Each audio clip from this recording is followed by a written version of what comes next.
থেকে আমরা মধ্যবিত্তরা ঠিক কি পেলাম, আমাদের রাজ্য কি পেল, ঠিক বাজেট থেকে মধ্যবিত্তরা বাজেট থেকে কি পেল?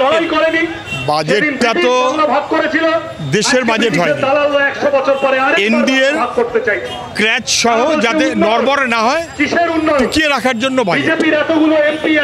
এই বাজেটে মানুষের জন্য কাজ কি হয়েছে আপনি দেখুন। বাজেটে শিক্ষার জন্য অ্যাপরশনমেন্ট কি, হেলথ, এডুকেশন না নেই, গ্রামীণ উন্নয়ন না নেই, যেগুলো মূল সেগুলো করা হয়নি।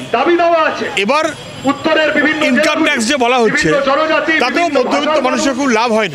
আপনি দেখবেন ইনকাম ট্যাক্সে যে নতুন ট্যাক্স রেজিম যারা আছেন, ধরা যাক 10 লাখ টাকা যাদের মাইনে,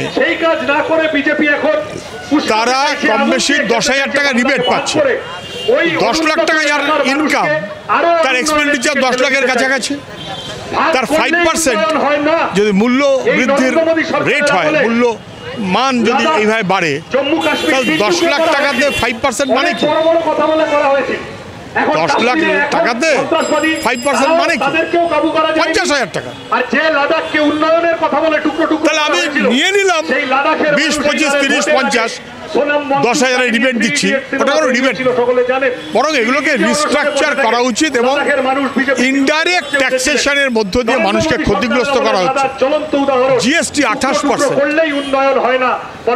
আমি আজকেই দেখছিলাম একটা প্রকল্পে নিয়ে এসছে 28% জিএসটি, ওষুধের জিএসটি সেটা শূন্য না, হীরের জিএসটি কম, মানুষের নিত্য প্রয়োজনীয় জিনিসের জিএসটি বেশি। মিছিলের স্লোগান যে আমার মাটি আমার মা, আমরা এই বাংলা ভাগ হতে দেব না, মৌলবাদীদের কথা বলা হলো। এখানে মৌলবাদী কারা? বাংলাকে ভাগ করার চক্রান্ত ব্যর্থ করো, মেইন স্লোগান হচ্ছে এইটা। বাংলার মাটি জল ভাগ হতে দেব না, আমার মাটি আমার মা, তাকে ভাগ করতে দেব না। আমার মাটি আমার মা মৌলবাদের হবে না, যে কোনো মৌলবাদ, যে কোনো মৌলবাদ। মৌলবাদ তো একটা ডিস্ট্রাকটিভ দর্শন। ওটা আপনি হয়তো মুসলিম মৌলবাদ, হিন্দু মৌলবাদ হয়ে বলছেন, দুটোই মৌলবাদ। মৌলবাদ, ধর্মের প্রতি বিশ্বাস এবং ভরসাটা অলওয়েজ ওয়েলকাম, প্রত্যেকটা মানুষের থাকবে, কিন্তু মৌলবাদী মনোভাব সবসময়তেই ডিস্ট্রাকটিভ মনোভাব, সেটা কখনো হবে না। বাংলাকে নো ফার্দার ডিস্ট্রাকশন, রিঅর্গানাইজ করতে হবে, বাংলাকে রিস্ট্রেংথেন করতে হবে, মানুষকে এক জায়গায় নিয়ে আসতে হবে।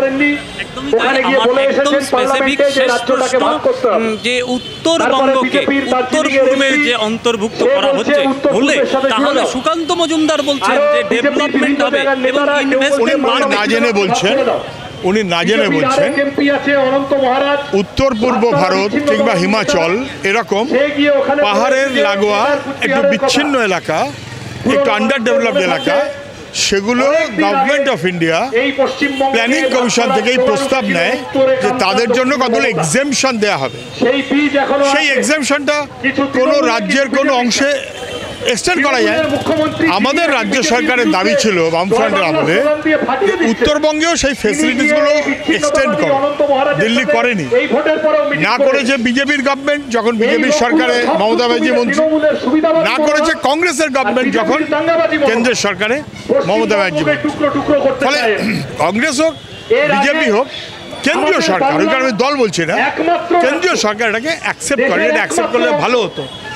সোমনাথ চ্যাটার্জির নেতৃত্বে সাংসদরা দাবি করেছিলেন, রাজ্যের সাংসদরা দাবি করুক যে অন্যান্য রাজ্যে যে অ্যাডিশনাল ফেসিলিটিস যে আছে সেটা এক্সটেন্ড করা হোক।